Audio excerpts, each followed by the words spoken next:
جتنا بکریاں تھی، جتنے ریوڑ تھے، حضور نے سارے عطا کر دیے۔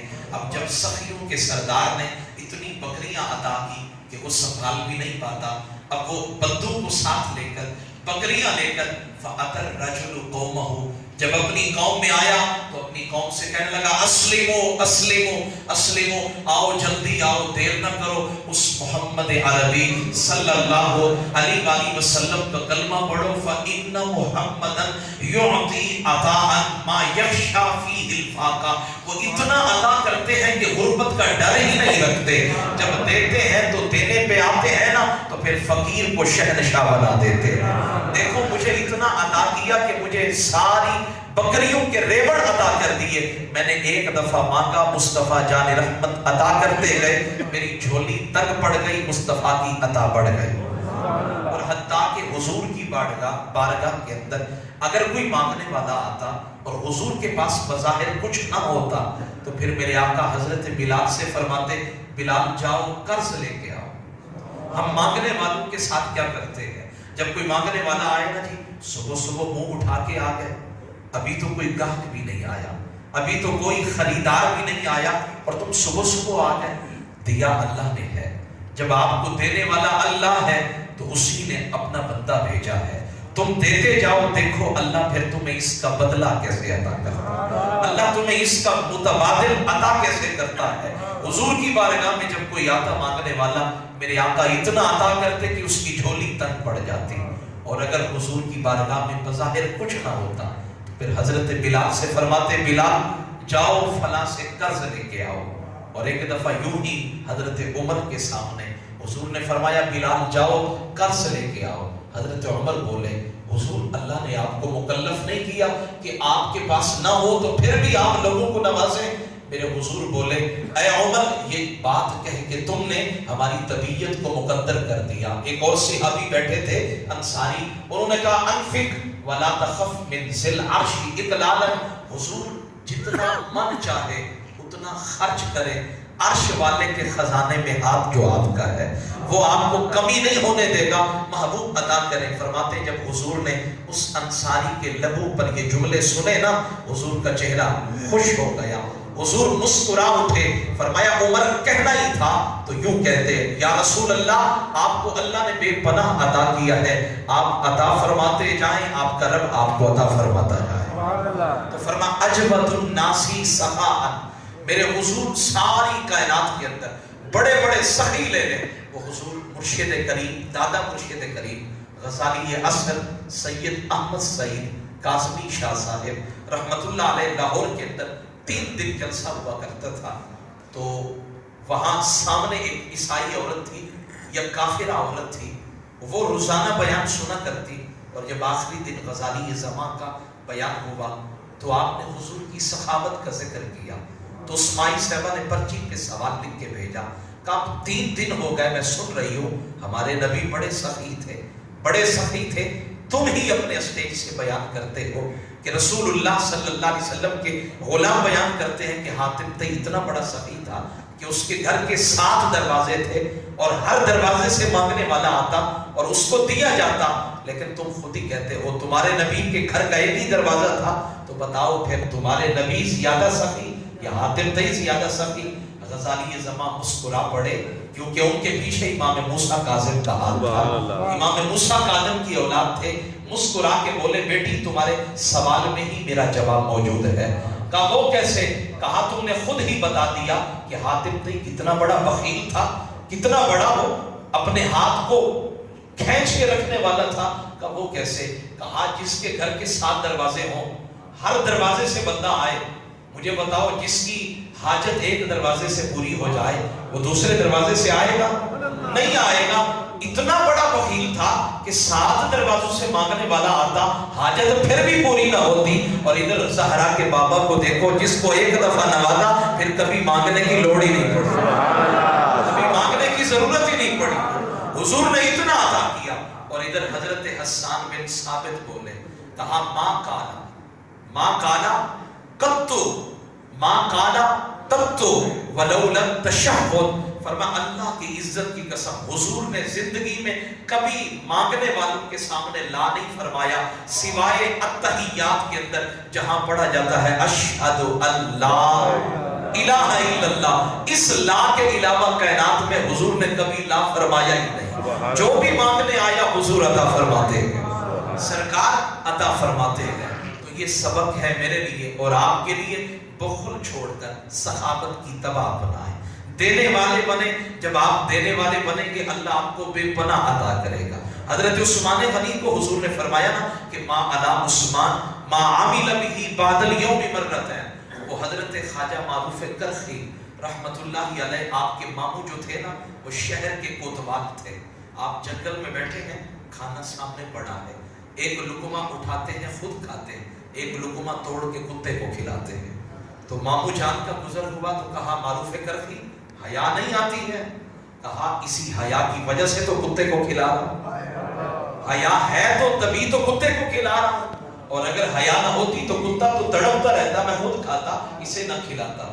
ابھی بیٹھے تھے کہ ایک پرندہ آیا جس نے اپنے کانوں کو اور اپنے چہرے کو اپنے پروں میں چھپا رکھا تھا، وہ آپ کے ہاتھ پہ آ کے بیٹھا نا تو حضرت خواجہ معروف کرخی بولے، فرمایا جو اللہ سے حیا کرتا ہے نا تو پھر ساری کائنات اس سے حیا کرتی ہے۔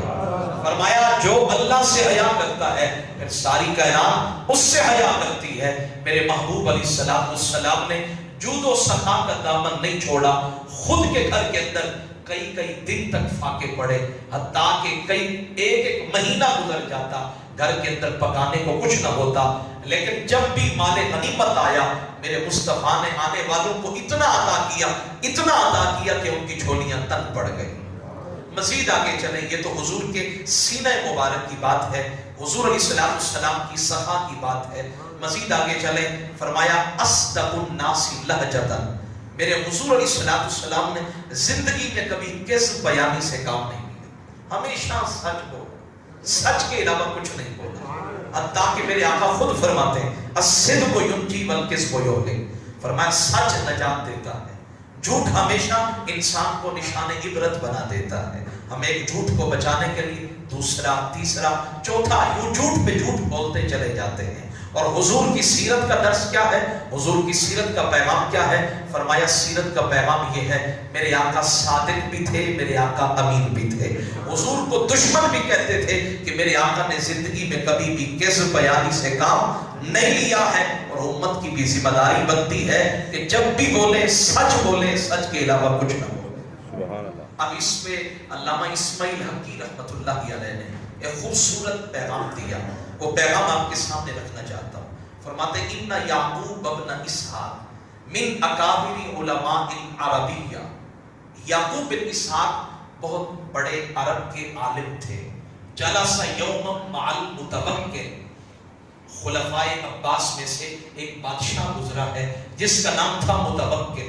اس متوکل نامی بادشاہ کے دربار کے اندر یہ یعقوب بن اسحاق نامی عالم بیٹھے تھے کہ اچانک جاء المعتز والمؤید ابن المتوکل، متوکل بادشاہ کے دو بیٹے تھے، ایک کا نام معتز تھا، ایک کا نام مؤید تھا۔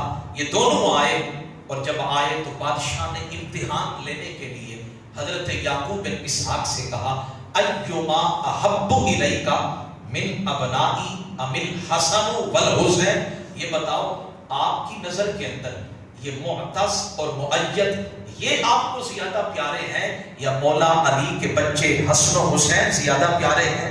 اب یہ امتحان تھا کہ یہ ڈر کر میرے سامنے حق نہیں بولے گا، یہی کہے گا کہ مجھے تو بادشاہ کے بیٹے پیارے ہیں، لیکن وہ عالم تھا رسول اللہ کی حدیث کا۔ یعقوب بن اسحاق بولے واللہ ان کمبرا خادم علی احب الی خیر منک و خیر من ابنیک، کہ اللہ کی عزت کی قسم آپ حسن و حسین کی بات کرتے ہیں، میں کعبہ کے رب کی قسم کھاتا ہوں۔ فرمایا مولا علی بڑی شان والے، مولا علی کے بچے بھی بڑی شان والے، جو مولا علی کے نوکر تھے نا جن کا نام کمبر تھا، وہ کمبر تجھ سے بھی بہتر، تیرے بچوں سے بھی بہتر۔ واللہ ان کمبر خادم علی خیر منک ومن ابنیک، وہ کمبر جو مولا علی کے خادم تھے نا وہ تجھ سے بھی بہتر تھے، حالانکہ لاکھوں میل پہ حکومت کرنے والے متوکل کے سامنے یہ کلمہ حق بولنا یہ بڑی جگر والی بات تھی، جرت والی بات تھی. لیکن کہا اگر حق نہ بولا تو پھر علم حاصل کرنے کا مطلب کیا؟ کہا سنو مولا علی کے نوکر کی شان جو ہے نا وہ تجھ سے بھی بہتر ہے، تیرے بچوں سے بھی بہتر ہے. اب متوکل غصے میں آ گیا، اس نے حکم دیا ایسے کرو اس کی زبان کو کھینچ کے باہر کر دو. حتیٰ کہ حضرت یعقوب بن اسحاق رحمت اللہ علیہ کی زبان کو کھینچ کر باہر ڈال دیا گیا. اسی رات آپ شہید ہو گئے. لیکن حق بولا، سچ بولا، سچ کے علاوہ کچھ نہیں بولا. اور ہم کیا کرتے ہیں؟ تھوڑی سی مشکل آئی جھوٹ بول دیا، تھوڑی سی مشکل آئی جھوٹ بول دیا. کہا نہیں سچ بول کے دیکھو پھر اللہ عزتیں کیسے عطا کرتا ہے. اور آخری جملہ اس کے بعد میری بات ختم. حضرت مولا علی فرماتے ہیں اکرمہم عشیرتاً، میرے حضور کو اللہ نے جس قبیلے میں پیدا کیا نا وہ قبیلہ بھی بڑی شان والا. حضور فرماتے ہیں اللہ تعالیٰ نے ان اللہ خلق الخلق، اللہ تعالیٰ نے مخلوق پیدا کی. اس کے بعد اللہ تعالیٰ نے ثم تخیر القبائل، پھر اللہ تعالیٰ نے دیکھا کہ اس کے اندر قبیلہ سونا کون سا ہے تو فرمایا اللہ تعالیٰ کو قریش والا قبیلہ پسند آیا تو اللہ نے مجھے اس میں رکھ دیا. فرمایا پھر ثم تخیر البیوت، پھر اللہ تعالیٰ نے گھروں کو دیکھا کہ ان میں سے سونا گھر کون سا ہے تو فرمایا پھر سونے سے سونا گھر جو اللہ کو لگا وہ سیدہ آمینہ کا گھر تھا. تو اللہ تعالیٰ نے میرے بیڑا سیدہ آمینہ کا بیڑا بنا دیا. فرمایا پھر اللہ تعالیٰ نے ماؤں کو دیکھا، ماؤں میں سے جو سب سے سونی ماں میرے رب کو لگی وہ سیدہ آمینہ تھی. تو فرمایا اس کو میری ماں بنا دیا. انا خیرہم بیتا و انا خیرہم نفسا، میں ماں کے اعتبار سے بھی تم میں بہتر ہوں، میں گھر کے اعتبار سے بھی تم میں بہتر ہوں. تو میرے آقا کے غلاموں آج کا سبق، آج کا پیغام یہی ہے کہ رحمت دو عالم صلی اللہ تعالی علیہ وآلہ وسلم، آپ کی آنکھیں سرمگی تھی، پلکیں لمبی تھی، سیاہ تھی، اور حضور علیہ السلام آپ سخاوت کے اعتبار سے ساری کائنات کے اندر آپ کی سخا کا مقابلہ کوئی نہیں کر. فرمائے ٹوٹے پھوٹے جملے اپنی بارگاہ میں قبول فرمائے اور درس شمائل رسول کا صدقہ جو آج بیمار آئے بیٹھے ہیں اللہ انہیں صحت عطا فرمائے، جو تنگ دست ہیں اللہ انہیں رزق حلال عطا فرمائے، حضور کی ساری امت کی خیر فرمائے. میرے یہ جملے اپنی بارگاہ میں قبول فرمائے. آمین ثم آمین. وآخر دعوایا ان الحمد للہ رب العالمین.